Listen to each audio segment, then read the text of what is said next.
What is a player to be named later in Major League Baseball? When negotiating a trade, teams can agree to decide which exact player to include in the trade at a later date. They'll usually agree on a short list of players that the receiving team can eventually choose from, and there are a few reasons a team might prefer this. It gives the team receiving the player time to see who would best fit as the season progresses, and the roster, and thus the needs of that team change. It also gives the team some more time to assess the talents of the candidate players, which may help more in the case of a high A-ball player recently moved up to AA. So you and I are the GMs of two teams, and you ask for me to trade you player X. Maybe I'm not sure yet which player I want in return. Maybe one of your young catchers just got promoted to a higher level in the minors, and I want to see how well they transition to seeing better pitching first. Maybe it's August and we're worried about the player that I want to send you clearing waivers in order to be able to trade him, but I want your player now. In both of these cases, a player to be named later can be included in the trade to be agreed upon within 6 months of our initial agreement. So I can get your player now, and you can get the player you're looking for come off-season time when they don't have to clear waivers first. These are just two examples where you might see the player to be named later used, but aren't the only cases. Now you'll probably hear about the player to be named later when the trade is initially agreed upon, but you'll more than likely never hear about them again. Most wind up having careers so unmemorable, they will in fact never be named later. Sometimes though, they wind up turning into really good baseball players. The legendary Shoeless Joe Jackson was the player to be named later in a 1910 trade between the Philadelphia Athletics and Cleveland Indians, as was World Series champion White Sox Scott Podsednik, a postseason hero in Chicago who stole 70 bases in 2004. The always underrated Michael Brantley was the player to be named later in the 2008 trade that sent CC Sabathia from Milwaukee to Cleveland. Solid reliever Jesse Orosco, who closed out the World Series for the '86 Mets and pitched in the league for 24 years, was one too. Avid Steve Bartman enthusiast Moises Alou was another, as was middle infielder Marco Scutaro, which I recently learned was apparently a main focus of a movie that was listed on IMDb. But it was an August 1996 trade between the Minnesota Twins and Seattle Mariners that featured the most notable player to be named later ever. Infielder Dave Hollins was traded from Minnesota to Seattle in a 1-for-1 swap with a player to be named later. The trade was eventually completed after the two agreed to send Minnesota a 19-year-old first baseman named David Arias. This turned out to be one of the more lopsided trades in the history of baseball, but in Seattle's defense, how could they have known they were trading away David Ortiz if he wasn't going by that name at this point? I first was wondering how Seattle could have let this happen. I thought maybe Ortiz hadn't come into his own yet, but that wasn't true. He almost won the Triple Crown in his first minor league season. He also participated in a home run derby with the Major League Mariners, and even as a Class A player, still hit the most memorable home runs in a derby that included Alex Rodriguez and Ken Griffey Jr. Those two hit 36 and 49 homers that year respectively. Big Papi's manager that year in Class A even named him to then GM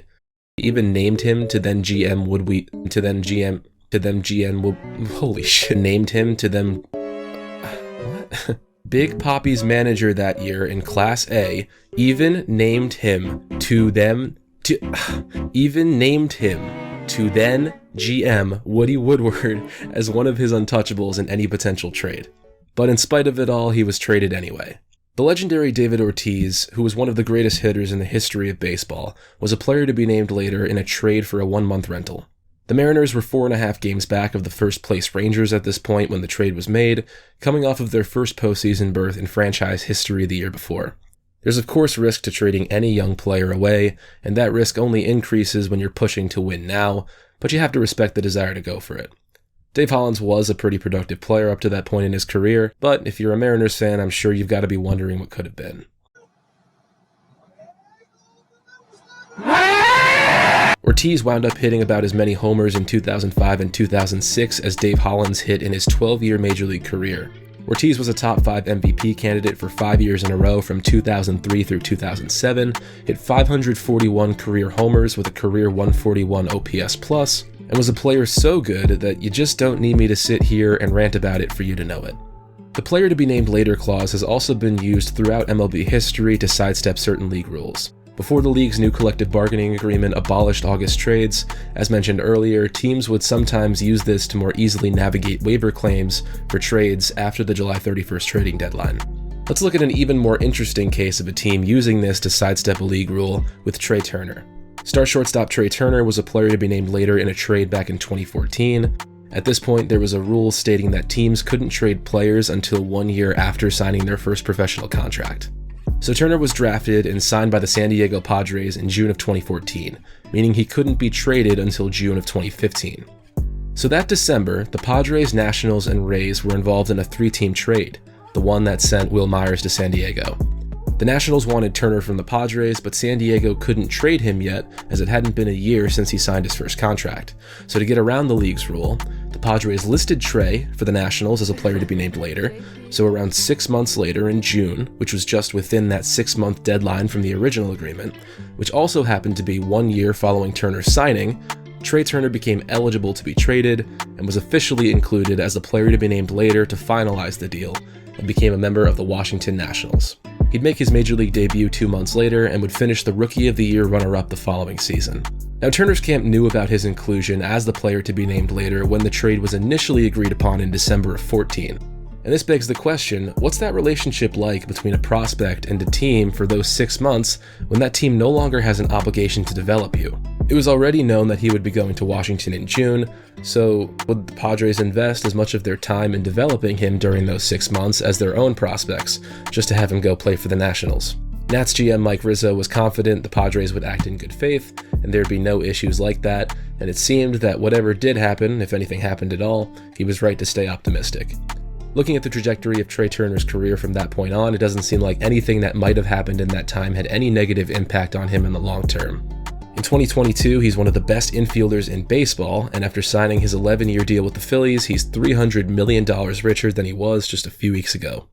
Major League Baseball would later change that rule the following season to allow teams to trade those first-year players like Turner after the conclusion of that year's World Series, as opposed to having to wait the full year. There's another interesting story here involving Hall of Fame outfielder Dave Winfield.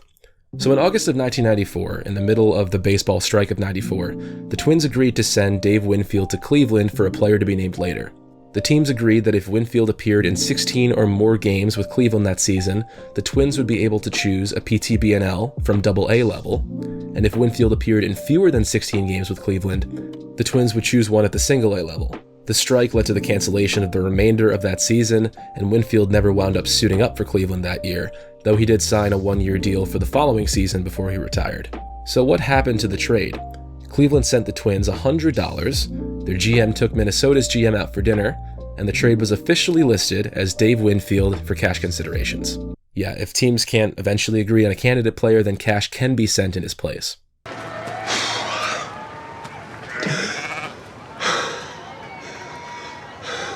Also, it's incredibly rare, but if no agreement can be reached, the player can be traded back to his original team.